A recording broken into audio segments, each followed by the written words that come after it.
Let us pray in the name of the Father, and of the Son, and of the Holy Spirit. Amen. O Jesus, through the Immaculate Heart of Mary, I offer you my prayers, works, joys, and sufferings on this day for all the intentions of your Sacred Heart, in union with the holy sacrifice of the Mass throughout the world, in reparation for my sins, for the intentions of all my relatives and friends, and in particular for the intentions of the Holy Father. Amen. Let us pray for the intentions of the Holy Father for the month of March. For the new martyrs, we pray that those who risk their lives for the gospel in various parts of the world inflame the Church with their courage and missionary enthusiasm. Our Father, who art in heaven, hallowed be thy name. Thy kingdom come, thy will be done, on earth as it is in heaven. Give us this day our daily bread, and forgive us our trespasses, as we forgive those who trespass against us. And lead us not into temptation, but deliver us from evil. Amen. Hail Mary, full of grace, the Lord is with you. Blessed are you amongst women, and blessed is the fruit of thy womb, Jesus. Holy Mary, Mother of God, pray for us sinners, now and at the hour of our death. Amen.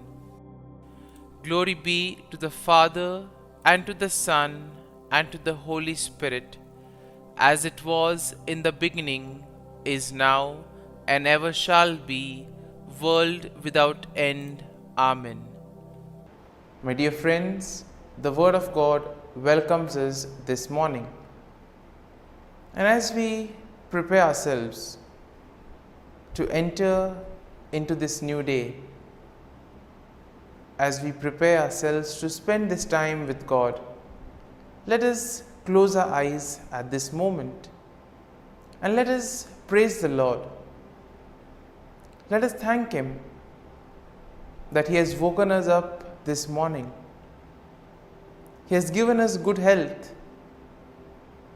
He has kept us in His love. Most importantly, we see that at every moment His gaze is upon us. He loves us. He protects us. He guides us. And for that, let us praise the Lord. Let us thank the Lord.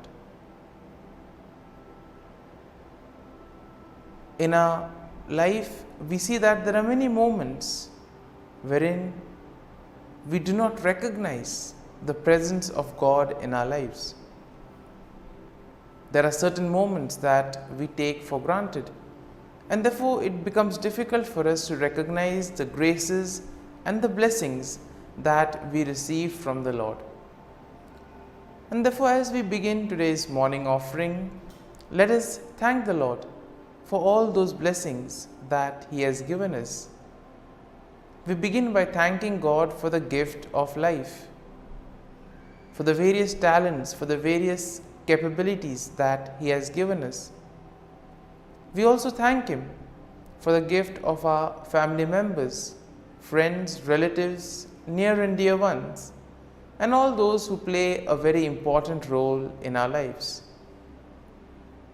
We also continue to pray for all those who have been instrumental in shaping and molding us, and we ask the Lord to bless them abundantly and give them good health of mind and body.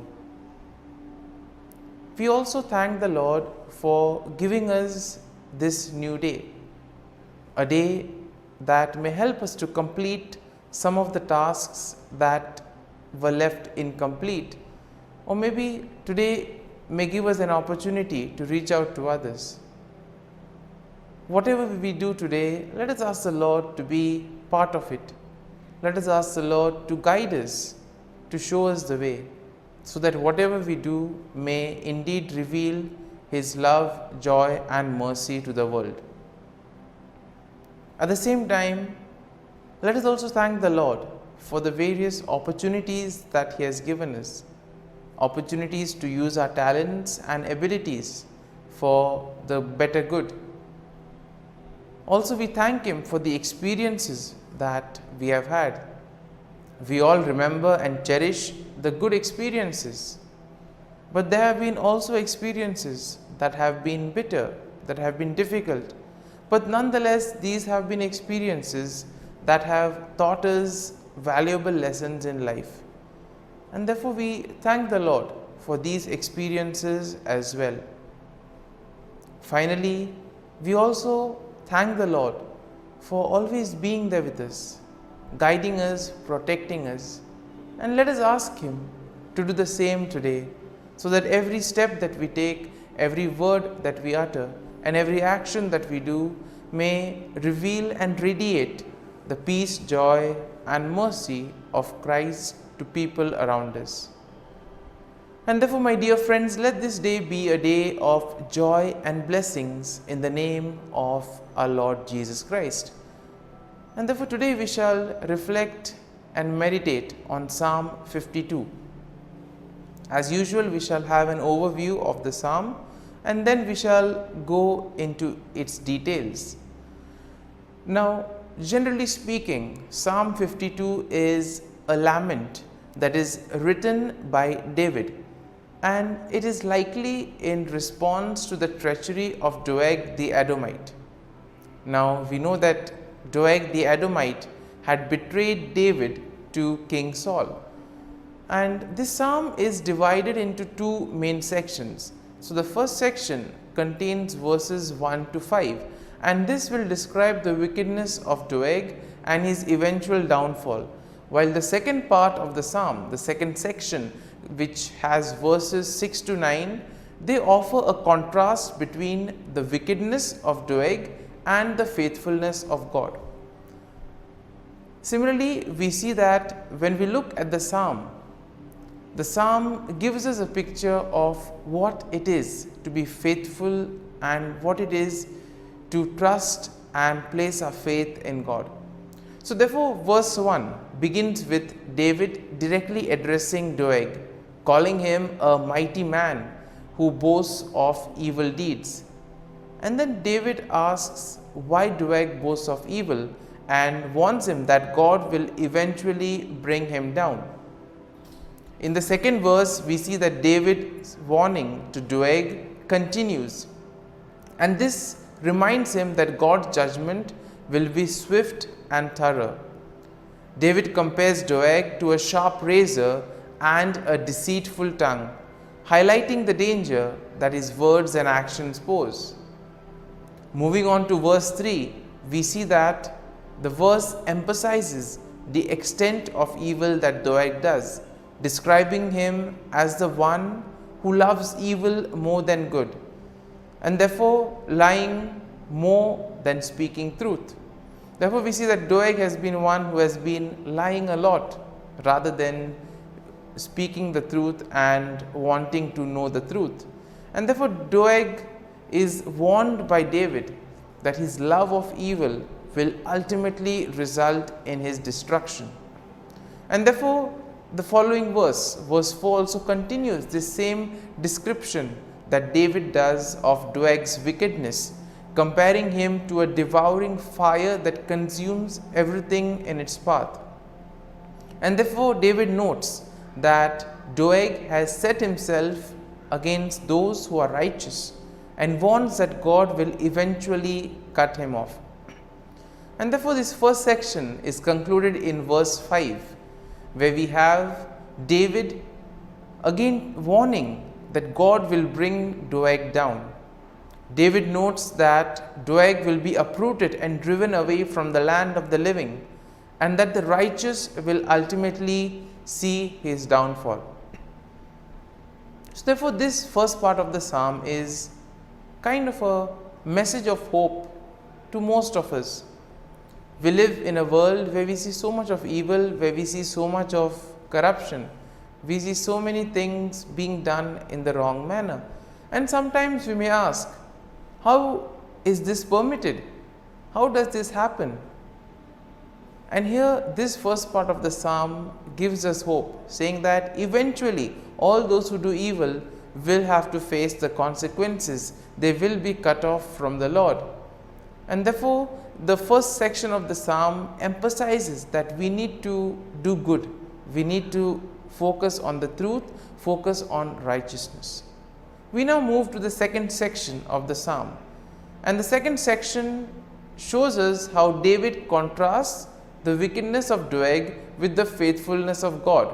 And therefore, this begins in verse 6 with a statement of faith, in which David declares that he trusts in God's steadfast love and mercy. Now, verse 7 continues with David's description of God's faithfulness, noting that God will ultimately bring down those who trust in their own strength and wealth. And therefore, we are called to place our faith and trust in God.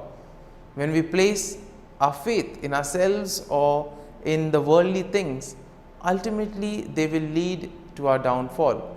And therefore David compares the wicked to a green olive tree, which may flourish for a time, but will eventually wither and die. And therefore nothing is permanent in today's world.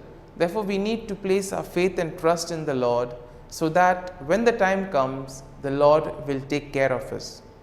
Verse 8 emphasizes this contrast between the wickedness of Doeg and the faithfulness of God, as David now declares that he will praise God forever for his steadfast love and justice. Now, David notes that he will wait for God to act, trusting that God will eventually bring down the evil and vindicate the righteous. And therefore Psalm 9 will conclude this second section of the psalm, and the conclusion is nicely done with a statement of hope, as here David declares that he will continue to wait for God's salvation and that he will trust in God's name. David notes that God's name is a strong tower in which the righteous may take refuge, and that God will ultimately bring salvation to his people. And therefore, my dear friends, as we reflect on Psalm 52, there may be some kind of a thought or a statement that which eventually would have touched us. Therefore, let us remain with that thought, let us remain with that sentence or statement, and let us reflect on it and apply it to our lives so that it may take root in us. And therefore, as we do this, let us ask the Lord to bless us, to be with us, to guide us, so that whatever we do today, it may be for his greater glory, that we may be able to distinguish between what is good and what is evil, and that we may follow on the path of righteousness.